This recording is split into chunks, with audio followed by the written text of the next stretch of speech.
Party Foul presents War Machine and Hordes Boot Camp Video 3, Reading the Cards. Hey, Greg here for Party Foul, and I'm going to do our third video on reading the cards, and it's on units, unit attachments such as weapon attachments, fan attachments, and also solos. If you haven't watched the previous two videos in the boot camp, the reading the cards, the Warlocks and Warcasters, and the Warjacks and Warbeasts, I would recommend that you do that now, and then come back and watch this one. Here's our example of a unit card. The first thing I want to draw your attention to, is, as always, is the version code up in the upper right-hand corner, and that tells you whether or not the card is the most up-to-date. And then at the top of the card, it tells you the name of the unit, the models, and the faction, and any other pertinent information related to their title.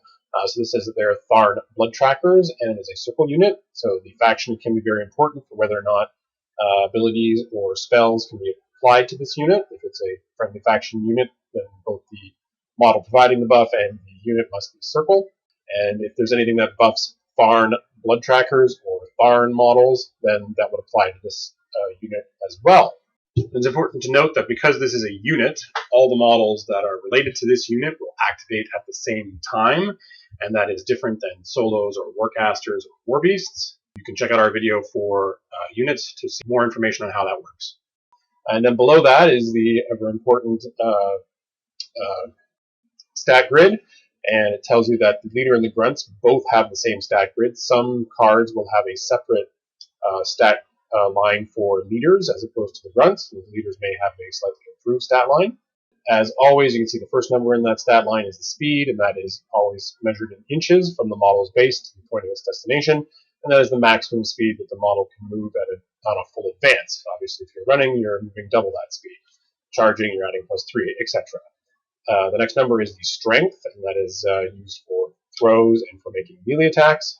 And then the next two numbers are the offensive stat block, and that is MAT, melee attack rating, and RAT, range attack rating. And they are both 6 in this case, and you, when you're making attack rolls, roll 2d6, add the appropriate number for the type of attack, then just compare it to the target's defense and see whether or not it is successful. The next two numbers are the defensive stat block of the models, and you have defense, that's DEF, def, defense, and that's 14, and then arm beside that, that's armor, 11. And defense is how hard the model is to hit with an attack, and the armor is how resilient it is to taking damage. After that is the command of the unit, and for units, the command is very important because it is the distance that models in the unit need to be from the commander in the unit, the leader model. So any model in the unit, the leader has to be kind of like centrally placed so that every other model in the unit must be within 7 inches of that model's base for them to be able to function normally. And if they're outside of that, then they suffer the deficits of being out of command, which we'll cover in another video. And then below the stat block are the special abilities of this unit, and they are represented as icons for quick transfer of information. And in this case, the models have advanced deployment, that's that arrow, Pathfinder, the boot, and stealth, that weird sort of dashed out person thing. Below that, we have one of two of the weapons that the unit has available to itself. This is Thrown Javelin, and it is a ranged attack, as you can see, because of the green gun. And it has a range of 7 inches. That's the first number there, RNG. That's the range, so maximum effective range of 7 inches from the model throwing to the target. The next number is rate of fire. That's the number of times that the weapon can be used during the model's activation. It's 1. After that is AoE, or area of effect, and that's whether or not the weapon has a blast effect with it. In this case, it does not. And then after that, you have the POW of the weapon, and that is how effective the weapon is at damaging things. And then below that is, once again, the special abilities related to that particular weapon. In this case, it has a little sword hilt, and that means that it's a weapon master, and it rolls an additional die on damage rolls.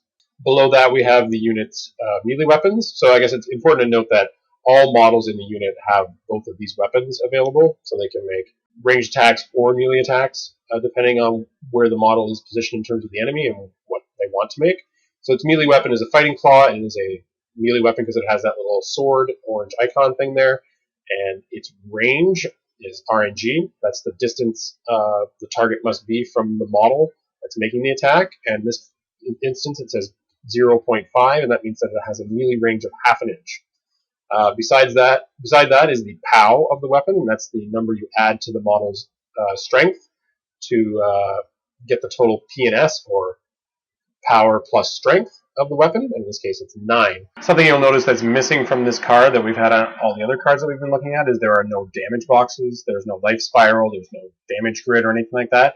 And when you encounter cards like this, if there are no damage boxes, then that means that the models in this unit, or that model, only has 1 damage box, or is only capable of being damaged beyond its armor once, and then it is disabled. Down on the bottom, you can see that units have slightly different point costs. That has a min unit point cost and a max unit point cost. In this case, the min unit point cost for a leader and 5 grunts is 10 points, and the point cost for a leader and 9 grunts is 16 points. Beside that, we have the brown box that says FA, meaning force allocation, the number of this type of unit that you can include in your battle group, your army, sorry, not battle group. And this is 1, so you can only have 1 unit of blood trackers in your army. So we go to the back of the card. You can see at the top, once again, it tells you that's a Tharn Blood Tracker card. And then underneath that, as with all the cards, it has a header, which is capital and bold and underlined, telling you that the leader and the grunts all benefit from this prey rule, and you can read that to find out what that does.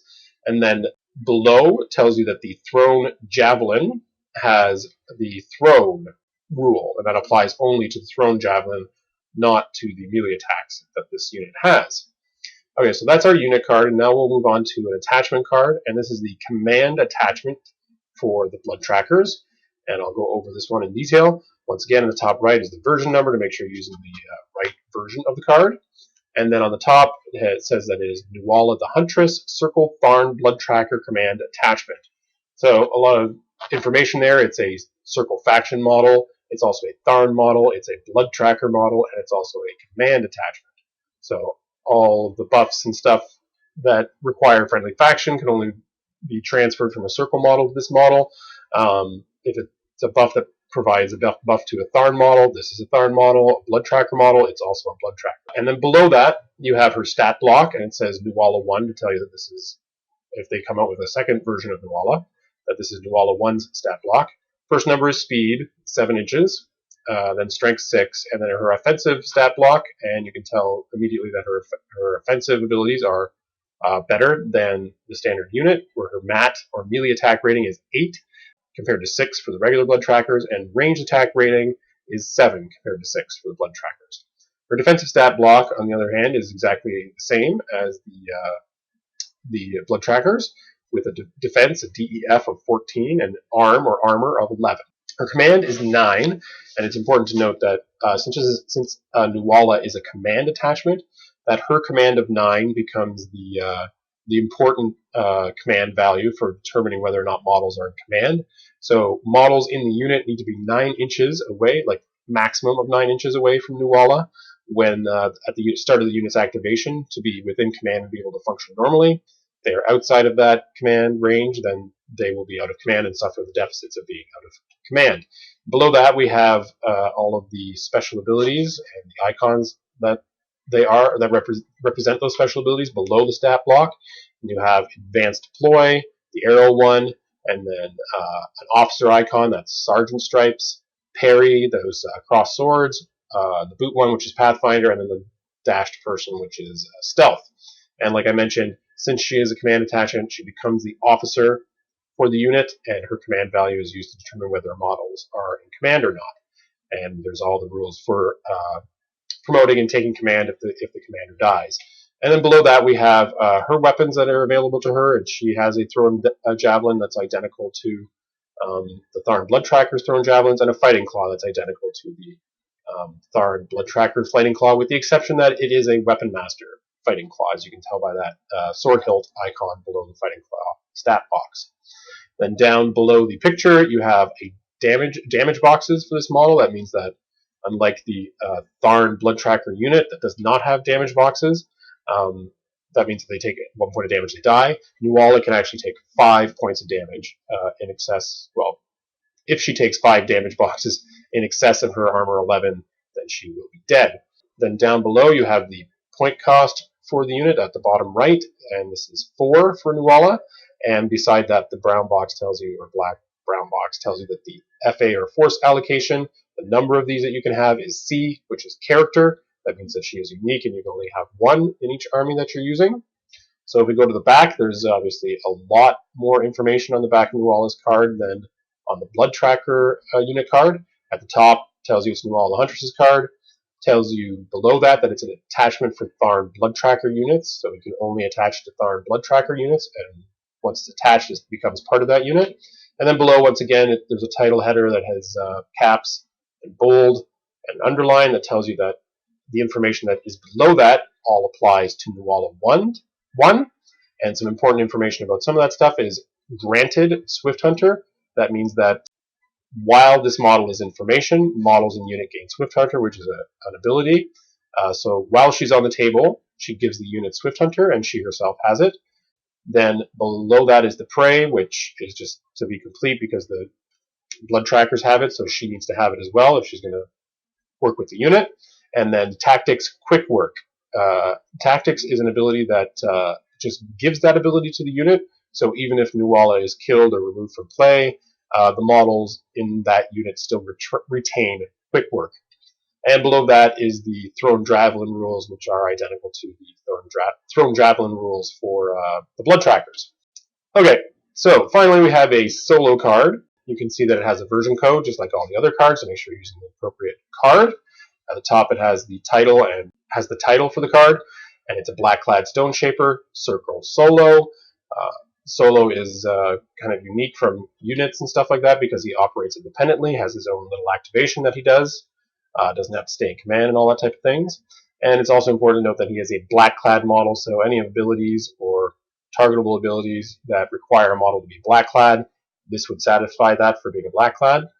Below that, we have the Stone Shaper stat box with all of the appropriate numbers for that: speed, strength, mat, rat, defense, arm, command, and this little Pathfinder icon to tell you that's Pathfinder. And you'll notice the absence of weapons on this model, and that's not entirely unique, but most models have a melee or range attack weapon. This model does not have those weapons, so he cannot make ranged or melee attacks. He has other abilities, which we will look at the back on the card, but because he does not have a melee weapon, he cannot make charges, because you need to have a melee weapon to make charges. And then below the image, you have the damage boxes that this model has. That means that he can take up to 5 damage before he's dead, beyond his armor. And then you have at the bottom right the gray box that tells you his point cost, PC, point cost 3, and beside that, FA or force allocation, the number of this type of model that you can have in your army, which is also 3. And then we get to the back of the card, and you can see it has the Black-clad Stone Shaper title, so you know what you're looking at. And then below that, it has, once again, the header, which is bold and caps and underlined. It tells you the Stone Shaper and all the abilities that apply to that particular item, which is the Stone Shaper. You will notice that it has a magic ability, and it has a number beside that magic ability, which is a magic ability 6. And this is what you use instead of mat or rat when rolling 2d6 for your attack roll to determine whether or not the attack was successful when comparing against the target's defense. So you can look at those bullet points, and it tells you that these are all 3 separate abilities that the model can do. It can only do one of them in an activation, and it tells you beside each ability that it is either a star action or a star attack. And then at the bottom it has Stone Sentinel. Solo cards can get fairly complicated in terms of the number of abilities and interactions that are on the back of the card. I recommend that if you have any particular concerns or questions about the way a solo operates on the tabletop, consult your press ganger or knowledgeable friends, or go to the Private Press forums and seek out answers for those questions. Because like I said, there's a lot of different variances on solos and their special abilities and stuff like that. And that's our video for units, command attachments, and solos. Good luck.